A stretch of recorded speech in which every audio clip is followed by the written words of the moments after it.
All right, ladies and gentlemen, welcome back to another Chaos here on my video. This is Mr. Squirrel, as always. Glad to have you here. So, based on my confusion the other day, this prompted me to make this, I'm going to call them systems guide or maybe like a new player. Let's do a new player guide.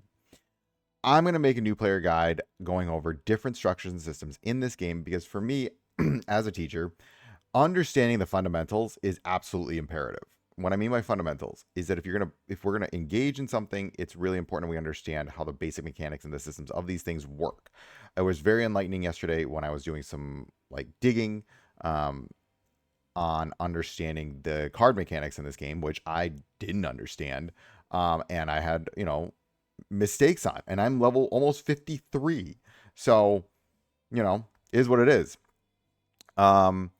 And today, instead, what we're going to talk about is understanding these potential nodes rather than ranking these characters and yada, yada, yada.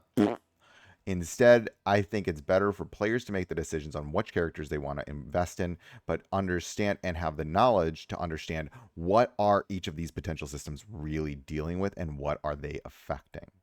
Okay? I think that will help us as players to better understand how to invest your points. Now, I'm going to start by talking about a node that is, I think, actually fundamentally important and imperative to every single character in this game, and one that I did not invest enough into in almost all of my characters because I didn't fully understand what it did. So let's talk about unique card upgrade.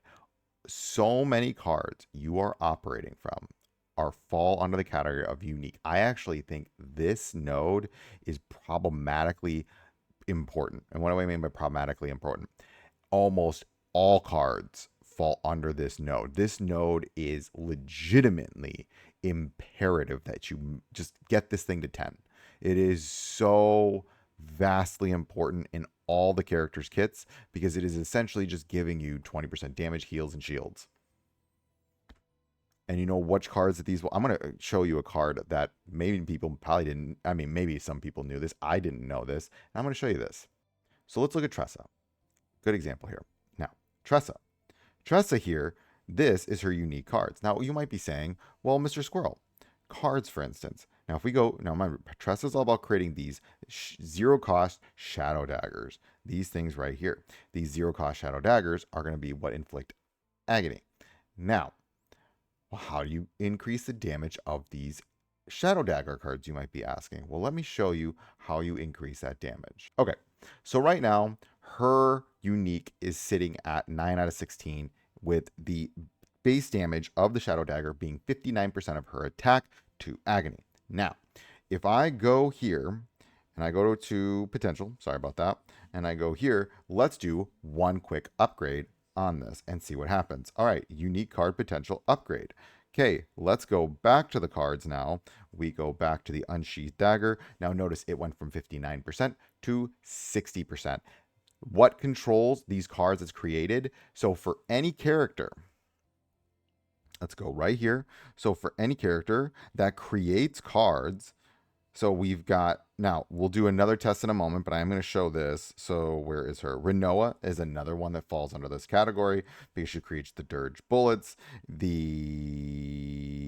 is it else? I'm looking for someone else right now. Do I have this other person?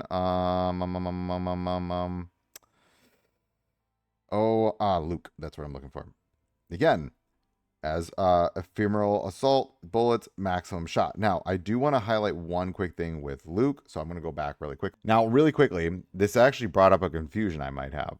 Now, you see the white text here it's white, which makes me wonder, is this actually a basic card instead of a unique card? So we're going to do a quick test just to double check. Now, I haven't been working on him, so I don't know. So if I go here and I level up the basic, if his damage doesn't increase, then that means this is considered a unique card. So let's upgrade it. It was at 70. Now let's go back. Let's go here. Did not change. This is also considered a unique card. This damage did not increase at any point across, so these are also considered unique cards. So these created cards, and again, I saw the white text. I was confused. I needed to make sure it did not change, which implies that this is now subjected under the unique card upgrade. So you're seeing here now, again, what are also unique cards? Pray tell, not only created cards, what else are unique cards? This is a unique card. This is a unique card. All 5 of these cards here, so this one and then the entire bottom row, are also considered unique cards. This one singular node is what controls the majority of your damage by a significant margin. I was trying to figure out why. Why is my character's not doing the craziest amount of damage? By increasing the unique node, you increase your overall character's potential by quite a bit.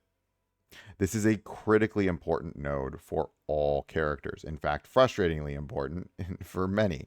Now, in comparison, common cards. These are the cards that you get as you play the chaos mode. So these are like those those monster cards, and when you attach them to the character, boom. Like, so for instance, an example card I can use, Veronica, she's running in this save data, the quick shelling. This is considered a common card. I got this through the store. It was a card that was acquired during the chaos mode. It is considered under the common cards because these are the cards that you acquire as you play the game. So it's important to understand that there are very key differences between these cards. So it's all of this follows under. Again, these are things the game does not explain to you, really should, and quite frustrating. Now, let's keep going. So now that I've established this is very important, you want to make sure you rank up your unique card upgrades. The other ones you do want to work on, these basic cards, these 2 nodes right here are more for characters that revolve around their basic cards. These are for instance, these deal with these cards right here: Strike, the 2 strikes, and the Flame Dragon Guardian. For instance, Hugo, it's the throw, dagger, and defense system. Veronica, it's the rapid fire. I'm trying to find a characters a little bit, some characters. So for instance, Rin has different versions. She has the Dark Mist sword first form, and then the Dark Mist sword third form. We're going to talk about Rin in a little bit because Rin does something a little bit different that's actually quite important. And we will talk about them coming back to her. She's a little unique in the way she operates. But as you can see, it deals with these 3 cards right here. So if we go right here, I'm actually going to use Rin for this example. So you actually do want both of these because she is going to act. We'll talk about Rin right now. She needs those basic cards. There are other ways to get her into her Dark Mist stance.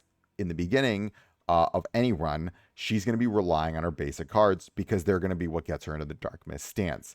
So for her specifically, these 2 nodes are actually critically important. The other character that you want to kind of consider these 2 nodes, any characters that do rely on their basic cards, these nodes are actually quite important. This node right here is actually pretty early on in the tree. I would generally recommend players do pick these nodes up because when you're starting out the chaos mode, when you're starting out the zero modes, these are nodes that these basic cards that you're using are going to be how you start out and get damage going. You don't want to be lagging, like take forever and a half to build up. I do recommend getting the basic nodes because also this node right here, basic card upgrade, this is actually very cheap in terms of the potential system. It does not take long to get this ranked up. It will help you as you start out your chaos runs to have these ranked up to make your cards do more damage. It will overall help make a run smoother, and then you can actually remove the basic cards as the parts of the game goes on, because again, you will be investing in the epiphany cards. You don't need the basic cards as much unless you're playing Rin or Mei Lin, 2 characters that actually really like their basic cards a lot, especially Mei Lin. Mei Lin actually revolves around her basic cards. She has a build that is actually about just buffing up her basic cards to do like a ton of hits. So it is important to understand that these characters do have different builds. Specifically for Mei Lin, though, she is very reliant on these 2 nodes. I'm also just explaining the general node overview. Now that we're out of the cards, we have the last 3 nodes of a tree that you're going to be thinking about. The stat nodes, as I refer to it, and the unique stat node. These nodes for many characters are actually fundamental. So the 1, 2, 3, 4, these 4 nodes for most characters are absolutely fundamental to making them operate really well.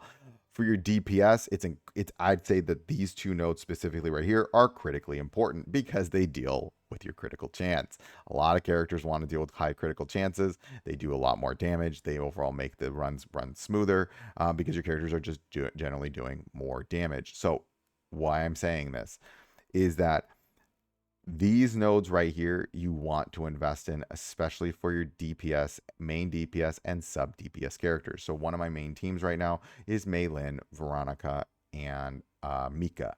Now, for Mei Lin, I am making sure these two things are really getting built up. Now, I'm kind of bouncing between Mei Lin and Veronica. I do want to get Veronica's crit chance up higher. I do like my character sitting at around at minimum 50% crit chance because again, I want to make sure they're critting as much as possible. There's a lot of multi-hits in this game, so having about a 50% crit means each one of those is a 50% chance. So again, I do like rocking higher crit chance. It is really important. It is also really important to take note. One, this node, this node, this node, this node. These 4 nodes here are incredibly expensive. You will need to be running multiple runs. I literally live in the potential system right now, farming just potentials all the time because again, I am trying to make sure that my characters are min max as well as possible. So for people, just it is important that I will have a gear guide video coming out pretty soon, and that talks through kind of like what to do during these lull periods, which I think this game is in a minor lull period, which is okay. It's good. I like being in a lull period. It allows me to farm. I'm trying to min max a lot of my characters to the best of my abilities. And I think overall that's what other players should be doing. That will come out in a different video. But right now I'm just saying that for the potential system and the new player guide, it is very, very important. So what is the general premise of this video? Is that for all of you, for both of your right now, you should be running, you have 2 main teams. For both of those main teams, your characters really do need, especially your main DPS above all, your main DPS critically needs to make sure that they have the critical damage and critical strike nodes with the unique stat upgrade node done. These things will massively increase their damage output, and makes, critting a lot easier because again, your equipment will only get you to a certain point, or your memory fragments will only get you to a certain point. I do recommend, you'll see in that other video, to just generally go for the memory fragments once your characters are balanced out and you can hit the level 10s for the memory fragments.